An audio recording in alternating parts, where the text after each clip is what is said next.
Les vraies voix Sud Radio, 17h-19h, Philippe Rossi. C'est le grand débat des vraies voix sur Sud Radio. Le gouvernement qui met sa menace à exécution. Une loi est en ce moment en préparation, une loi pour rendre obligatoire la vaccination chez les soignants.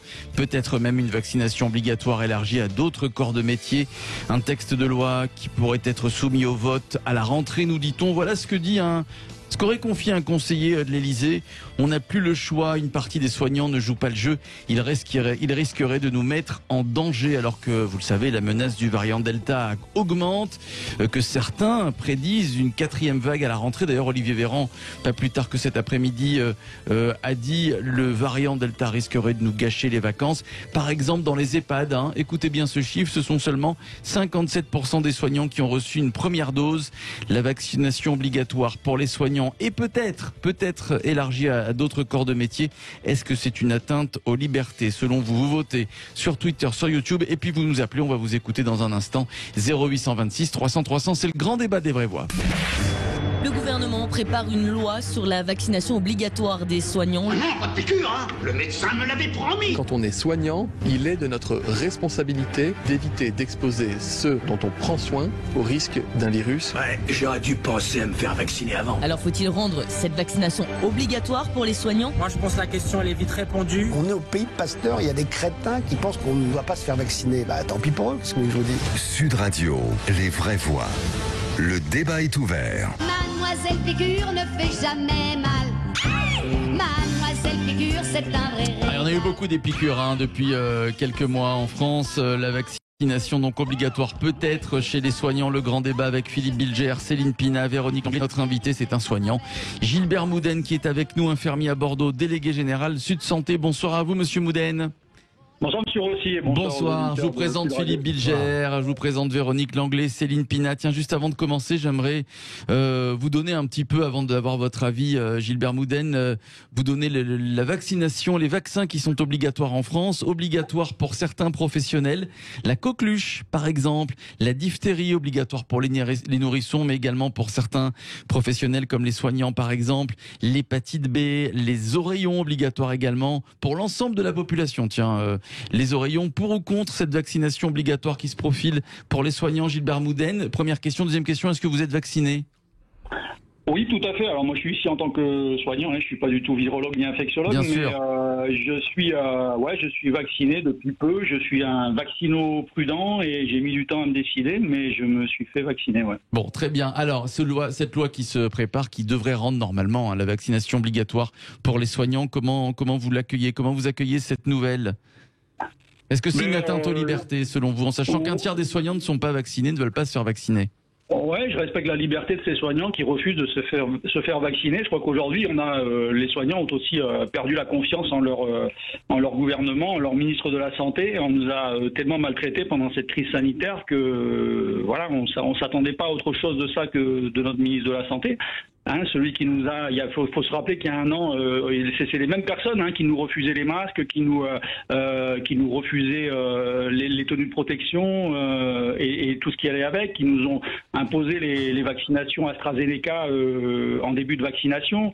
Voilà, il y a plein de choses qui restent que les soignants n'arrivent pas à digérer. Et il y a des soignants qui veulent pas se faire vacciner parce que ils sont dans leurs droits. Certains ont aussi des terrains qui sont fragiles, des terrains allergiques, des maladies auto-immunes, des choses qui peuvent les rendre aussi peureux de se faire vacciner. Donc je le comprends tout à fait, je le respecte. Moi, parce que finalement, je donne la parole à Philippe Bilger. Philippe, finalement, ce qu'on comprend, c'est que si on n'accepte pas, en tout cas pour un soignant, de se faire vacciner, c'est quoi? C'est la porte? C'est un blâme? Qu'est-ce qui se passe, Philippe Bilger?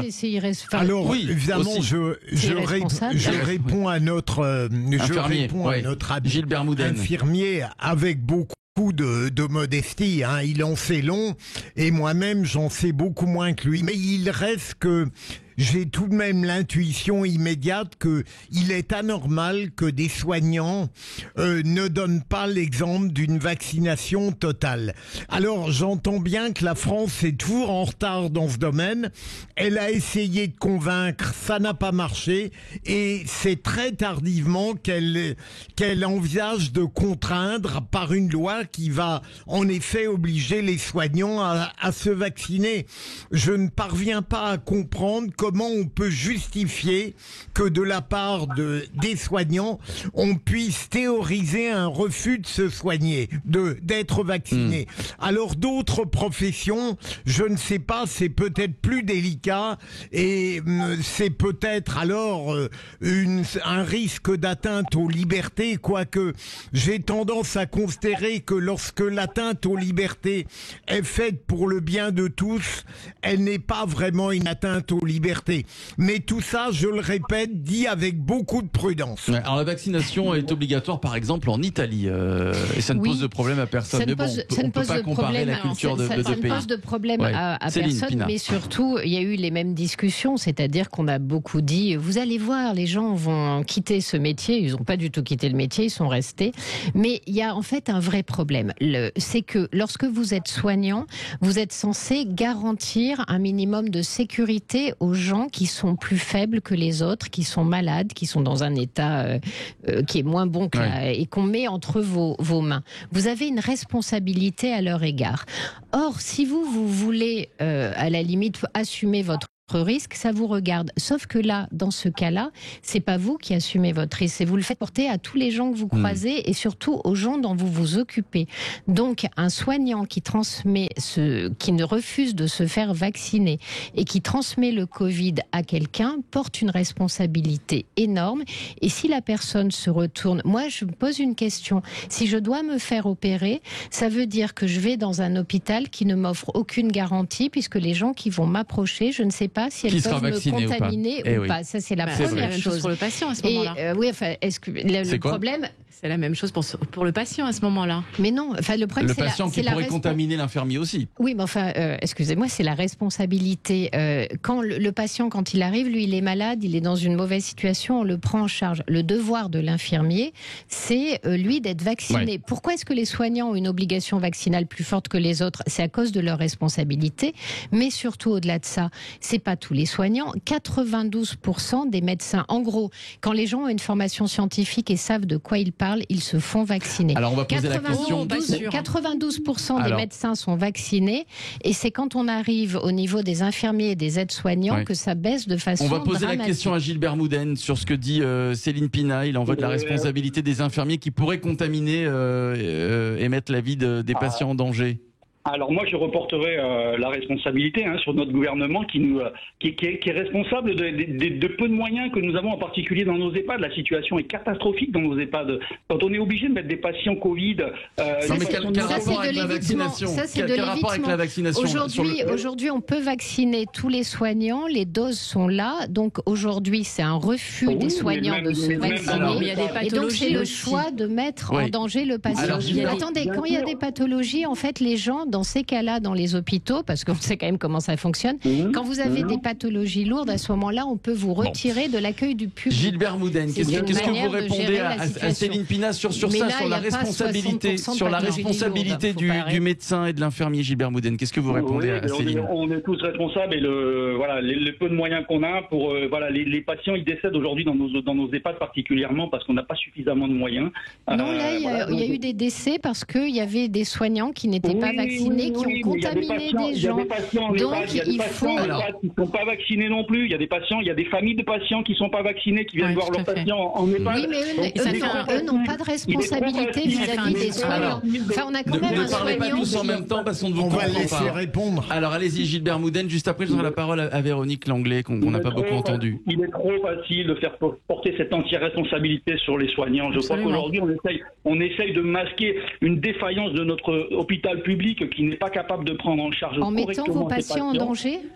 Mettre vos patients en danger est un mode d'action. On ne met pas nos patients en danger. Si on nous donnait des masques de protection, des masques FFP2, on peut mettre des masques FFP2 à tous nos patients. Véronique. Moi, je trouve qu'on devrait laisser la liberté au personnel médical parce que certains ont de bonnes raisons de ne pas vouloir se vacciner. On a également, je parle de pathologie parce que moi, dans ma famille, j'ai des personnels soignants qui ne peuvent pas se faire vacciner. Mais là, c'est pas le cas. Parce qu'on a des problèmes de coagulation du sang et j'imagine que c'est encore une autre responsabilité. Et je crois que effectivement, comme le disait tout à l'heure Philippe, il va aussi de la liberté de chacun. Alors oui, on est responsable de la santé des gens que l'on soigne, mais d'un autre côté, on a des masques, on a un nettoyage des mains, on a des gestes barrières que nous devons continuer à. Oui, c'est-à-dire qu'il y a des moyens de ne pas contaminer les patients. Et voilà, et il y a un moment, on est dans un débat clivant qui est en train de cliver complètement la société, et je trouve que là, ça devient très dommage. Moi, je trouve surtout qu'on a une définition de la liberté qui est une définition adolescence. C'est salut, je fais qu'est-ce que je veux. Le seul problème, c'est qu'il faudrait peut-être rappeler que notre santé, on la paye tous, qu'elle est largement socialisée, et que si tous ces gens veulent être absolument libres, alors à ce moment-là, qu'ils assument leur risque jusqu'au bout. C'est-à-dire que nous ne payons pas pour eux. Oui, mais je rappelle que le vaccin n'a aucune visibilité sur l'avenir pour l'instant, et qu'on a déjà eu des cas de problèmes consécutifs à des vaccins. Sauf qu'aujourd'hui, on a à peu près 100 millions de vaccinés. On a du mal à le prouver. On a 100 millions de vaccinés aux États-Unis, par exemple, et on a très peu d'effets secondaires. Donc il y a un moment où là, on a quand même des stades assez Julien importants de l'Essonne au 0826 300 300. Bonsoir Julien. Bonsoir à tous. Alors, bonsoir à vous Julien, on vous écoute. Bonsoir, Voilà, moi j'ai déjà poussé un coup de gueule sur l'hypocrisie générale des gens qui disent la première semaine on est contre la vaccination obligatoire, et la semaine 20, bon, s'ils sont pas d'accord, on va les vacciner obligatoirement. C'est une hypocrisie absolument totale. On était à deux doigts du dérapage, mais suprême, quand monsieur Le Chypre a commencé à parler d'aller emmener les soignants avec des menottes. Moi j'ai des données qui proposent pas le Valdis comme le vaccinodrome. Ça m'a dit tant qu'à déraper, autant déraper, franchement, j'ai envie de dire. Ensuite, pour madame Céline Pina, je vais préciser, moi j'ai quitté le métier parce que justement il y avait toutes ces problématiques qui arrivaient à grand renfort. Et je suis très content. J'ai retrouvé tous mes week-ends, j'ai retrouvé des horaires de bureau. Je regrette absolument pas d'avoir quitté le métier. Donc là, déjà, premier point. Deuxième point, et qu'elle aille demander dans les services hospitaliers si les cadres, ils arrivent à recruter en ce moment. C'est la merde absolue. Tous les soignants se barrent littéralement. Bon voilà, madame Pina, elle parle qu'elle aille à l'hôpital voir ce qui se passe à l'hôpital, ça serait bien. La deuxième chose, c'est que si le produit était sûr, les gens ne s'inquiéteraient pas. Il n'y a pas eu besoin de rendre obligatoire l'achat des Apple, par exemple. Vous voyez, les gens ont confiance, les gens c'est sûr, et pourtant on sait que c'est de la merde. Voilà. Philippe. Et à un moment donné, il faut arrêter d'énerver les gens parce que ça devient dangereux là. Là, vous êtes en train de déraper littéralement. Bon. Philippe Bilger, je préciserai une dernière chose. Allez-y Julien, C'est mon choix. Voilà, je veux juste dire, voilà, c'est mon corps, c'est mon choix. En aucun cas, en plus, le fait d'être vacciné protège les autres. Ça, c'est une idiotie qu'on nous inculque à grand renfort de slogans dans la tête, parce que quand on est vacciné, on ne risque pas des cas graves en soi, mais on n'empêche pas de porter le virus et de le propager aux autres. Ça, c'est une idiotie absolue de croire qu'on protège les autres quand on est vacciné. En fait, non, quand on est vacciné, on est protégé soit en personne des risques de cas graves, mais on continue à transmettre le virus exactement de la même manière. Donc la seule chose qui protège les autres, c'est les gestes barrières, le respect de l'isolement quand on est en cas contact, et porter des masques FFP2 si vraiment on est cas contact. Vraiment protéger les autres, c'est ça le vrai moyen de protéger les autres. Vous avez quitté le monde, le milieu infirmier il y a combien de temps avant... Au mois de septembre, là, c'est tout récent. D'accord, donc est-ce que la crise sanitaire y est pour beaucoup dans votre décision, j'imagine? Absolument pour tout. Oui. On était déjà au bord de la crise avant la crise sanitaire. La crise n'a fait que couler le bateau qui était déjà en train de sombrer, quoi. Philippe Bilger, Philippe. Je ne comprends pas, et Véronique l'a un peu dit, cet état d'excitation vraiment à propos de ce problème de la vaccination. Moi, je continue à penser que pour les soignants, il serait souhaitable qu'ils soient vaccinés parce que les désagréments dont on parle sont tout de même infiniment moins importants que les bienfaits. Et les maux de l'hôpital, je les comprends tout à fait et je ne doute pas une seconde de leur existence. Mais ça n'est pas totalement à relier à l'obligation de la vaccination. Et pour les autres, bien sûr, qui refusent le vaccin, je ne dirais pas comme Le Chypre que ce sont des parias de la société. On a le droit de tenter de garder un peu de mesure, même sur ce sujet, et surtout quand on est profane. Moi, je le dis, Véronique, je n'en sais rien. Il faut être modeste là-dessus. Exactement.